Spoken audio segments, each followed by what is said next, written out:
Então vamos lá, nós vamos falar do capítulo 2, Meu reino não é deste mundo. No capítulo 2, ele começa com um versículo bíblico, onde ele vai falar do capítulo 18, dos versículos 33 até o 37, na passagem de João. Pilatos, entrando de novo no palácio, chamou Jesus e perguntou: "Você é o rei dos judeus?" E Jesus respondeu: "O meu reino não é deste mundo. Se o meu reino fosse desse mundo, certamente os meus seguidores teriam lutado para que eu não caísse na mão dos judeus. Mas por enquanto, meu reino ainda não é aqui." E Pilatos lhe perguntou: "Então você é rei?" E Jesus lhe respondeu: "Você está dizendo que eu sou rei. Eu nasci e vim ao mundo para dar testemunho da verdade. E todo aquele que segue a verdade ouve a minha voz." A vida futura. Por essas palavras, Jesus diz claramente que a vida futura deve ser a principal preocupação dos homens que vivem na Terra. Em todas as oportunidades, ele se refere a esse grande princípio. Sem a vida futura, a maioria dos seus ensinamentos morais não teria nenhuma razão de ser. Muitos não entenderam o que Jesus falou e acharam que ele só estava se referindo à vida presente. Por não acreditarem na continuação da vida após a morte, não conseguiam entender a vida futura, achando até mesmo ingênuas as suas palavras. A vida futura pode ser considerada como o principal ensinamento de Jesus, e por isso foi colocada no início dessa obra. Ela deve ser a meta de todos os homens. Somente a continuação da vida pode explicar as grandes diferenças que existem entre os homens aqui na Terra e fazer com que a justiça de Deus se cumpra ao longo do tempo. Os judeus não compreendiam muito bem a vida futura e acreditavam que os anjos eram seres privilegiados da criação. Não sabiam que os homens, pelo seu desenvolvimento espiritual, também poderiam se tornar anjos e compartilhar de uma felicidade. Pensavam que os bens materiais, a supremacia da sua nação perante as outras e as vitórias que conseguiam sobre seus inimigos eram a recompensa por cumprimento das leis de Deus. Acreditavam também que as calamidades coletivas e as derrotas eram castigo pela desobediência de suas leis. Moisés não poderia dizer mais a um povo pastor, sem cultura e interessado somente nas coisas desse mundo. Mais tarde, Jesus veio ensinar que existe outro mundo, onde a justiça de Deus segue o seu curso e onde os bons, que procuram seguir os seus mandamentos, encontram sua recompensa. Esse outro mundo é o mundo espiritual, para onde Jesus retornaria após deixar a terra. Jesus precisou ajustar seus ensinamentos ao estado evolutivo dos homens daquela época, pois se falasse toda a verdade, o povo não entenderia. E em vez de esclarecê-los, causaria mais dúvida. Limitou-se a colocar a vida futura como sendo uma lei da natureza, a qual ninguém pode escapar. Todo cristão acredita, de algum modo, na vida futura, mas a ideia que se faz dela é ainda muito vaga. Para a grande maioria, ela é apenas uma crença desprovida de certeza absoluta, de onde resultam as dúvidas e as dificuldades que muitos têm de compreender a continuação da vida após a morte. Hoje, os homens estão mais maduros para compreender as verdades, e o Espiritismo vem completar os ensinamentos do Cristo sobre a vida futura e sobre vários outros aspectos.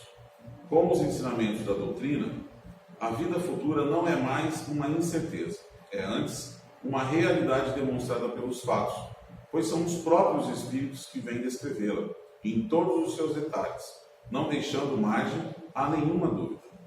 Mesmo as inteligências mais simples conseguem compreender que a continuação da vida é uma realidade, do mesmo modo que conseguimos imaginar um país do qual lemos uma descrição detalhada. O relato que os espíritos fazem de uma vida feliz ou infeliz na vida futura é feita de uma maneira tão verdadeira, tão racional, que reconhecemos não poder ser de uma outra forma. Assim, a verdadeira justiça de Deus somente irá se cumprir na vida futura, onde através das sucessivas reencarnações será possível resgatar os nossos filhos.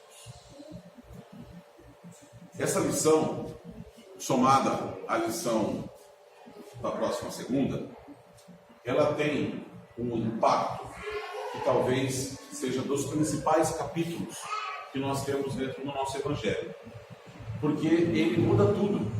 É a lição que ensina de um jeito que transforma todas as nossas visões, as nossas percepções, as nossas ações daqui para frente. Do que ele está falando? Quando ele diz o seguinte, quando ele está conversando, quando Jesus está conversando com Pilatos, e ele fala assim: o meu reino ainda não é deste mundo. Se o meu reino fosse desse mundo, os meus teriam lutado para não deixar eu cair na mão dos judeus. Mas o meu reino ainda não é daqui. E aí ele fala: mas você é rei. Ele fala: não, você está dizendo que eu sou rei. Eu nasci para trazer a verdade. E qual é a verdade que Jesus traz? Além de todo o ensinamento que ele traz.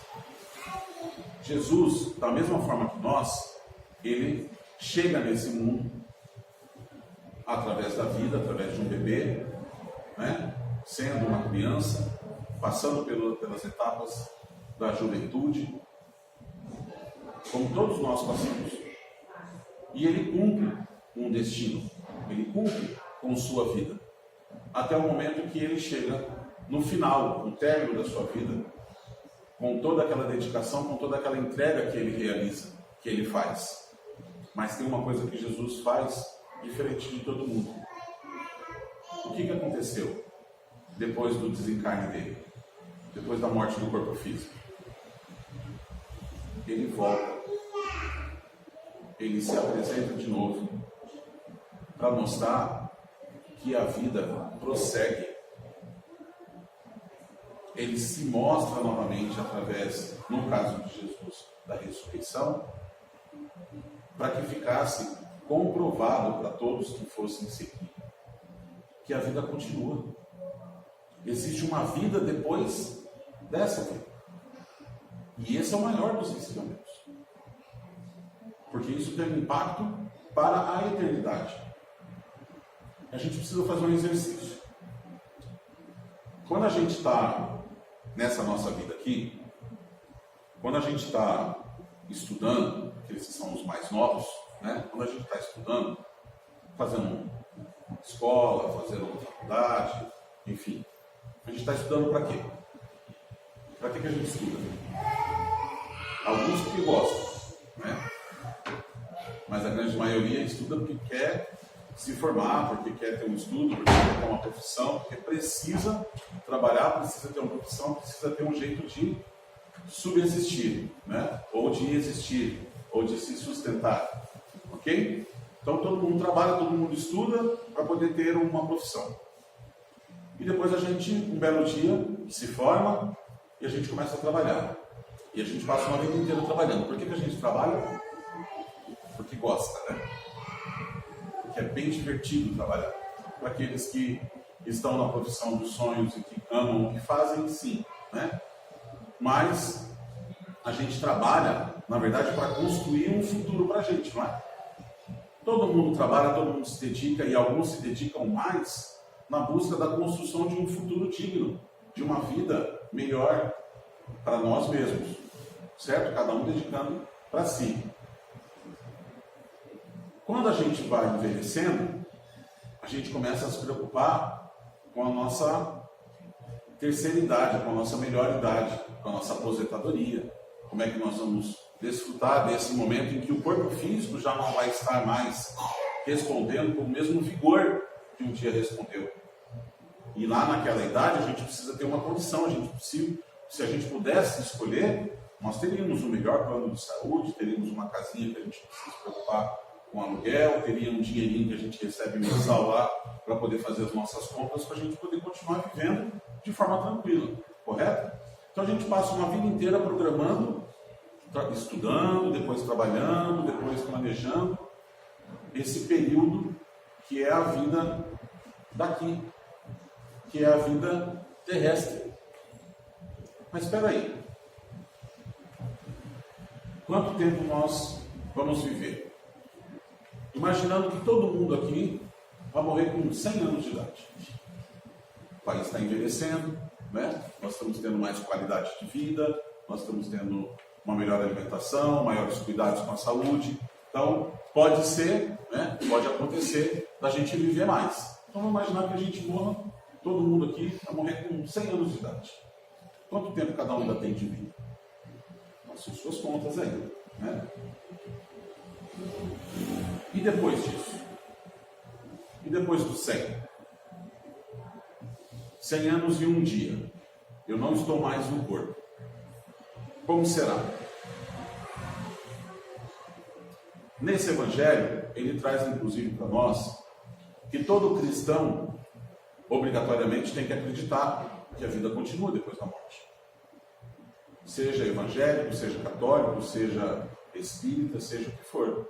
Quem acredita no Cristo, quem segue o Cristo, obrigatoriamente acredita que o corpo morre, mas que a nossa alma ou que o nosso espírito sobrevive à nossa morte no corpo físico.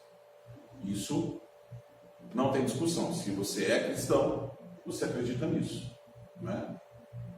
O que a gente se bate um pouquinho é como é que vai ser depois. Porque uns acreditam de um jeito, outros acreditam de outro, cada um acredita da sua forma e leva da sua forma a sua crença. Ok? Mas todos nós acreditamos.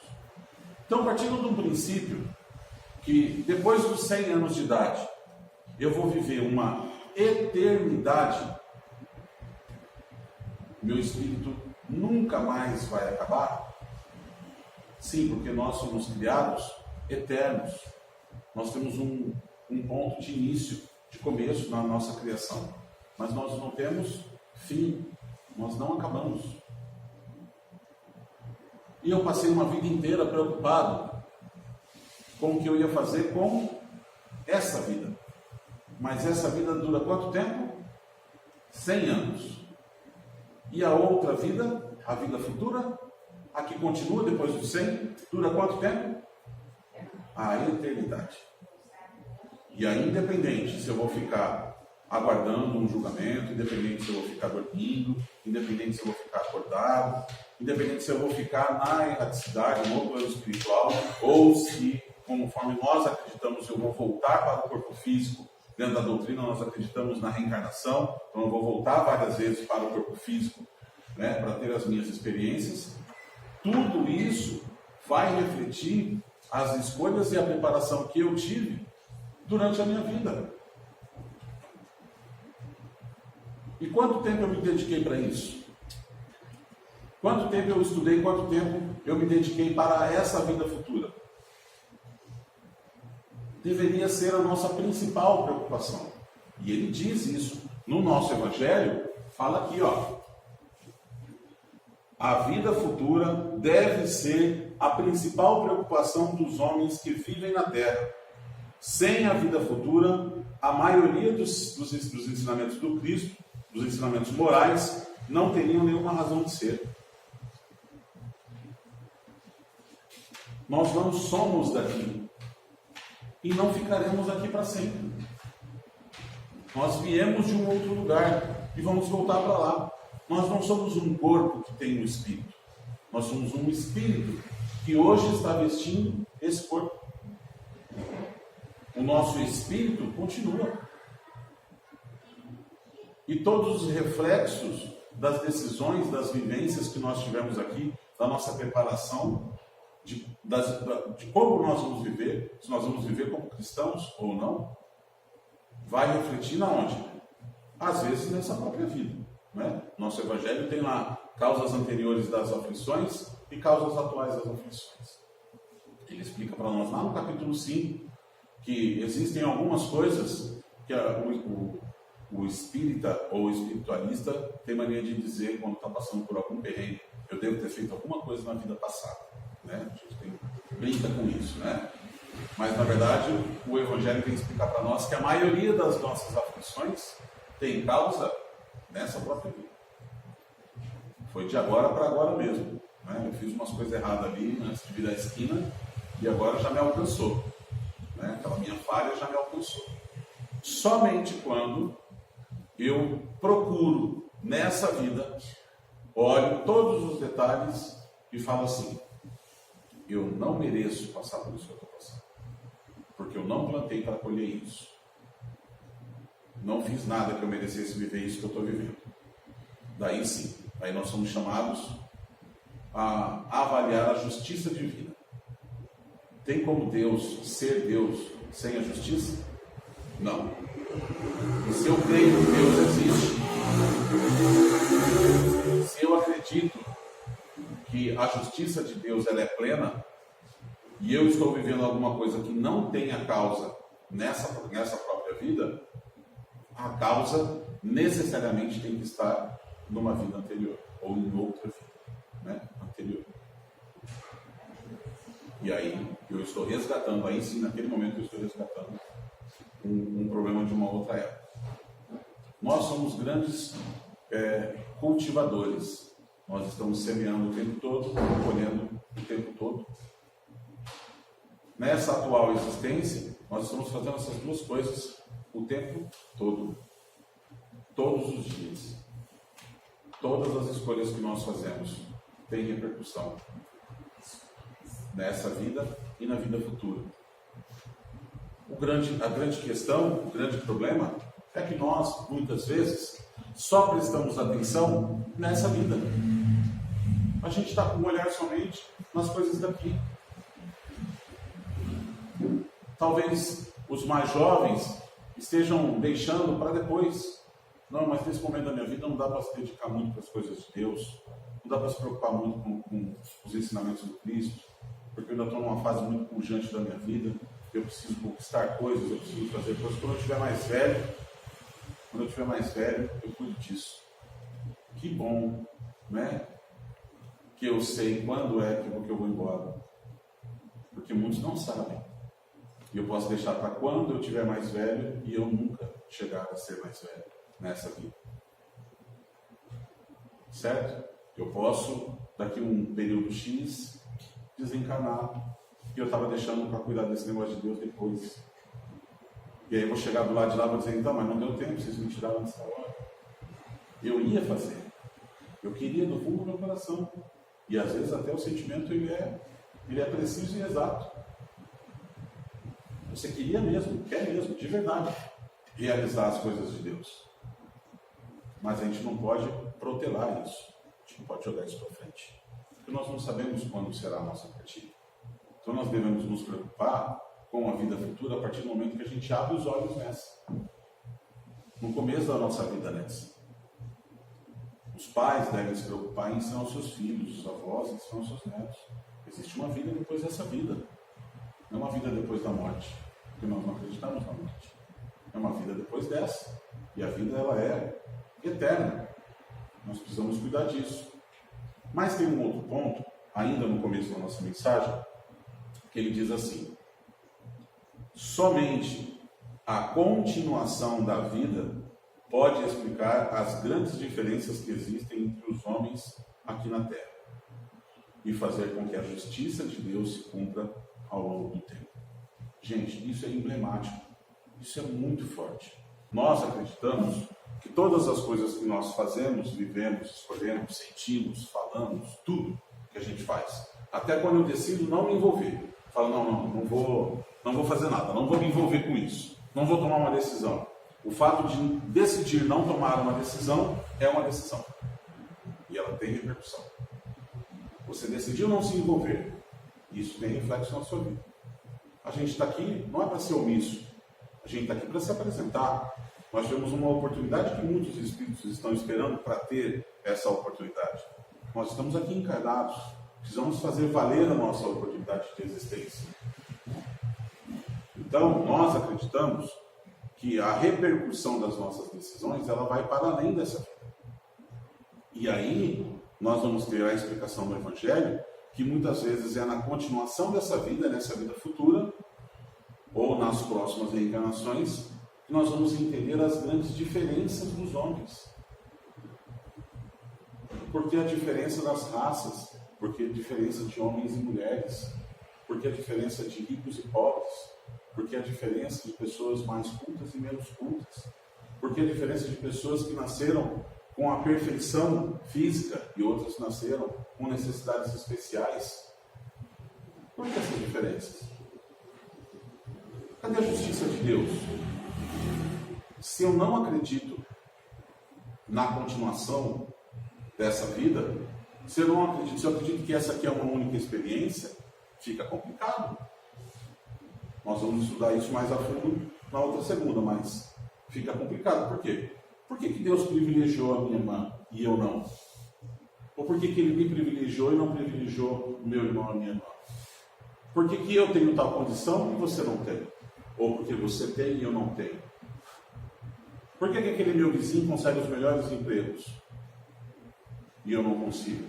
Por que alunos de uma mesma formação, de uma mesma formatura, de uma sala de faculdade, não têm experiências e prosperidade material, financeira igual? Todos tiveram os mesmos professores, formaram na mesma sala, saíram da faculdade com o mesmo canudo de formatura. E eles têm experiências completamente distintas umas das outras. Por que eu tenho que passar por provações mais complicadas do que o outro? Por que a doença atingiu algum ente da minha família? Na passagem do capítulo 5, em mortes prematuras, que ainda está falando da justiça das aflições, em mortes prematuras, o nosso Evangelho fala para nós, né, que muitas vezes quando nós vemos morrer alguém que a gente ama, a gente pergunta, mas por que você não levou um bandido embora? Levou essa pessoa que era boa? Por que não levou um senhor ou uma senhora, em vez de levar o jovem embora? Por que essas diferenças? Essas diferenças são reflexo do nosso livre-arbítrio. O nosso livre-arbítrio, o nosso Evangelho ensina que o nosso livre-arbítrio não é eu fazer o que eu quiser. Eu sou responsável por tudo que faço. Eu tenho o livre-arbítrio de escolher qual semente eu vou pôr no chão. Eu posso pegar semente boa e plantar, e ela dará bons frutos. Posso pegar semente ruim e plantar, e ela dará maus frutos. Nasceram os frutos. Eu posso escolher qual eu quero colher? Fui eu que eu plantei. O fruto é meu. A safra é minha. Posso fazer uma pergunta? E nesse raciocínio, nessa explicação, o porquê uma criança, por exemplo, vem e vive 1 ano, 2 anos? Isso não foi o livre-arbítrio, no caso, não está funcionando com ela, porque ela não tem nem condições de... Funciona. A lei de Deus, ela é irreparável, né? E ela se apresenta justamente nisso, né? Que é o que a gente está falando. É justamente nisso que se apresenta a justiça divina. Por quê? Porque nessa vida, a criança de 1 ano, ela não é uma criança de 1 ano. Ela é um espírito velho. Um espírito que teve muitas oportunidades.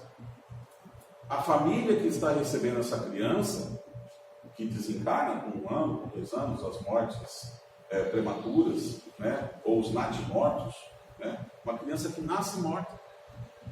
Qual é a oportunidade que ela está tendo ali? Ela está resgatando coisas do passado dela. E os pais também estão resgatando falhas que tiveram no passado. E isso tudo de forma programada. Tem um exemplo que eu gosto muito de dar sobre essa questão da justiça, né? Dessa justiça divina, quando são 2 exemplos. Quando o Evangelho nos fala, primeiro, se o seu olho for motivo de escândalo, arranque-o e jogue fora. Se a sua mão for motivo de escândalo, arranque-a e jogue para longe. Se a sua perna for motivo de escândalo, arranque-a e joga para longe. Quando nós cometemos alguma falha, quando nós cometemos alguma escolha ruim numa outra vida, a gente tem a oportunidade de, nessa vida, vir com alguma necessidade especial. Eu não estou dizendo que todos os casos se aplicam dessa forma, porque eu posso também ter sido displicente com a minha vida, né? Eu posso ter sido desleixado com a minha saúde física de uma determinada vida, e aí na outra eu venho com o reflexo daquele mau cuidado ou daquela escolha errada que eu fiz, e aquilo me limita. Existem espíritos que se apresentam hoje dentro de corpos extremamente travados, que ele não consegue nem pronunciar, que ele não consegue se movimentar, que ele não consegue fazer absolutamente nada, ele só movimenta os olhos. Alguns, talvez, para uma limitação física, para aquele espírito que precisa daquela condição, porque numa outra época ele pode ter feito coisas terríveis. Todos nós fizemos. Nós não podemos olhar para alguém que esteja nessa condição e dizer assim, nossa, aquele espírito aquela pessoa ele deve ter feito coisas terríveis, né? O moço lá da palestra falou que ele foi terrível na vida passada. Não, todos nós fomos. É só você olhar para trás, a história da humanidade. Se a gente fosse bonzinho, se a gente já tivesse conquistado o nosso grau de evolução, a gente não estava aqui, a gente era mentor. A gente era espírito de luz que estava cuidando do povo que estava dentro do centro espírita. Mas nós estamos no centro espírita, encarnado, num planeta de provas e expiações. Isso mostra que a gente tem muito para caminhar. Mas aqueles espíritos que estão passando por aquela dificuldade são escolhas que foram feitas numa outra vida, e a justiça divina, através da vida futura, da continuação daquela vida anterior, permite que ele possa vir e resgatar. O outro exemplo que eu gosto de dar é do vício. Uma pessoa passa uma vida inteira fumando. Vive a vida inteirinha fumando, né? E toca a vida. E morre com 80 e não sei quantos anos de idade. 90 anos de idade, fumando. E a gente olha e fala assim, gente, como é que pode, né? A pessoa fumou a vida inteira e morreu de vassourada, morreu atropelado, morreu uma lajota que caiu da casa, bateu na cabeça, tomou um tombo no banheiro, morreu de outra coisa, né? Morreu de uma infecção hospitalar, morreu de outra coisa, não morreu por causa dos pulmões, ok? E aquilo passou liso, né? Fala, nossa, minha pessoa fumou a vida inteira e passou reto. Jesus esqueceu dele aqui. O câncer passou longe, né? Estava distraído, não acharam ele no meio do caminho. E ele passou a vida inteira fumando e não deu em nada. E daqui a pouco você tem jovens que você vai lá no hospital do câncer, e você chega a crianças que nunca colocaram um cigarro na boca. E aquelas crianças estão com o seu pulmão totalmente destruído, totalmente tomado por tumores que não se explicam. E nem a medicina consegue explicar. Como é possível que aquela criança esteja naquela condição se ela nunca nem conviveu com um fumante? Ninguém nunca da família dela fumou. Aquele espírito anterior, que passou uma vida inteira fumando, ele estava prejudicando o seu corpo físico. E junto com o seu corpo físico, ele marca isso, ele marca todo esse prejuízo no seu perispírito, que é algo que liga o nosso corpo físico com o nosso espírito. E essas marcas, elas vão ficar. O nosso corpo físico vai morrer. Não deu tempo de prejudicar de tal forma que o câncer viesse à tona. Não deu tempo. E a pessoa morreu. Na próxima vida, aquele mal, aquele prejuízo todo está no perispírito, e não pode ficar no perispírito. Precisa voltar para o corpo físico. E aí a criança nasce, o perispírito está ali, e ele precisa expurgar aquilo, precisa jogar isso de volta. E eis que a criança nasce e se apresenta com um câncer no pulmão, ou um câncer em alguma outra região, para que o espírito possa se purificar. Lei de causa e efeito, plantio, colheita, não tem erro. Não é fora da justiça. Agora, se eu não acredito nessa vida futura, que é o tema da nossa conversa de hoje, Se eu acredito que é só essa aqui, como é que explica? Porque Deus quis? Como é que Deus pode querer uma coisa boa para alguém ou uma coisa ruim para alguém? Então, para você que Ele quis uma coisa boa, Ele é um Deus bom. Mas para você que Ele não quis a coisa boa, Ele é um Deus ruim.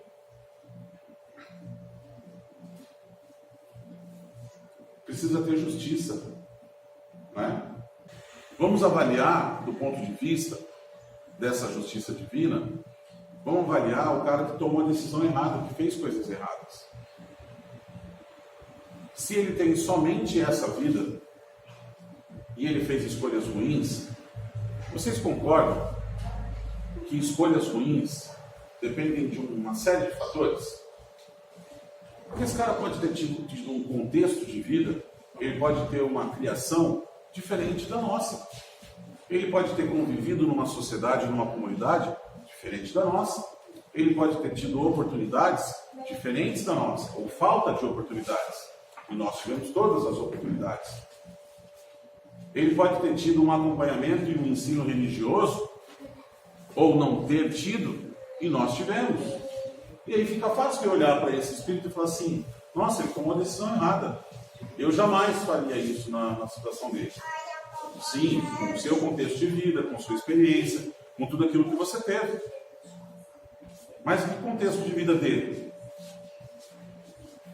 Você acha que você não erra? Não? Então tá bom, então vai ter oportunidade de vir um dia, naquele contexto. Que hoje é fácil seguir o Cristo e olhar e falar: é assim que é o caminho, a verdade e a vida. Nós vamos seguir o Cristo, o Evangelho de Jesus. Nós estamos aqui semanalmente reunidos e orando e lembrando das passagens bíblicas e estudando tudo isso. Só que e quando nós nascemos num país que não tem o Cristo? E quando nós nascemos num lugar distante, que nós não vamos ter o Espiritismo? Como será? Entende que a escolha não é a mesma? Eu não posso olhar para alguém que está errando e achar que a pessoa está errando de propósito. Ninguém erra de propósito. A vontade é sempre de acertar. Mas às vezes o contexto da vida daquela pessoa projetou ela para aquela situação. E ela tomou decisões infelizes. E essas decisões infelizes terão reflexo na vida dela também. Agora, um Deus que é bom e que é justo, não vai pegar esse filho, e vai condenar esse filho ao fogo do inferno para a eternidade. Que inteligência é essa? Criação dele. Quem de nós faria isso com o seu próprio filho? Eu não faria. Eu tenho 3 e eles são acelerados. Mas eu não faria, jamais, isso com o filho. E eu sou um cara completamente imperfeito, cheio de falhas, cheio de problemas, de coisas mal resolvidas, muito mais ignorante. Deus, na sua perfeição, na sua suprema inteligência, vai ter uma criatura que vai ter uma única oportunidade, nas piores condições do mundo, toma a decisão errada e eu ainda vou julgar ele e colocar ele no fogo do inferno? Não é lógico, não dá para a gente entender dessa forma. E a nossa doutrina vem trazer justamente isso, que o ensinamento de Jesus fica chancelado à vida futura, a continuação dessa vida depois dessa vida, continuação do Espírito. E isso tem que mudar as nossas decisões daqui para frente. Por quê? Porque tudo que eu vou fazer vai refletir. Todas as decisões que eu tomar vão me acompanhar. Nós não acreditamos no perdão e na remissão dos pecados. Nós não acreditamos. A doutrina espírita não acredita na remissão dos pecados. Deus te conhece tanto, te criou e sabe da sua imperfeição, te deu o teu livre-arbítrio para você fazer as escolhas. E você vai errando e acertando, e vai aprendendo como é que faz.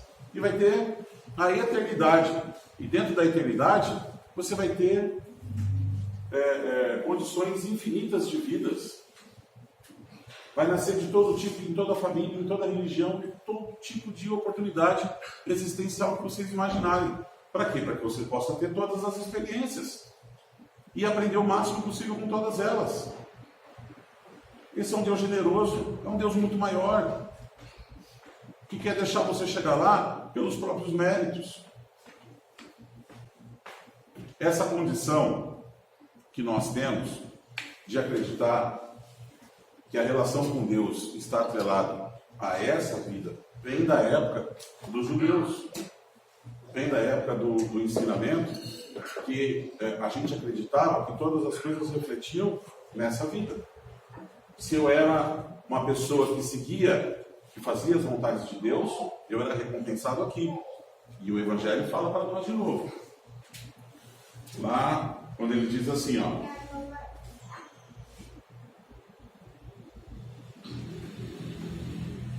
Os judeus pensavam que os bens materiais, a supremacia de sua nação perante as outras, as vitórias que conseguiam sobre os seus inimigos, eram recompensa por cumprimento da lei de Deus. Da mesma forma que todas as catástrofes, todas as coisas erradas que aconteciam, também eram reflexo deles não terem seguido a lei de Deus. Porque aquele Deus daquela época, nós estudamos na segunda-feira passada, era um Deus punitivo. Era um povo mais rude, que precisava ter medo de Deus, para deixar de fazer um monte de coisa que eles faziam. O Deus que Jesus vem apresentar para nós, já é um Deus Pai, nós falamos isso na semana passada. Só que daí, essa relação, ela também começa a cair por terra, porque Jesus vem explicar para nós que existe uma vida depois dessa vida. E o seu reino não é deste mundo. O seu reino é da onde? É lá do plano espiritual, para onde ele voltaria depois.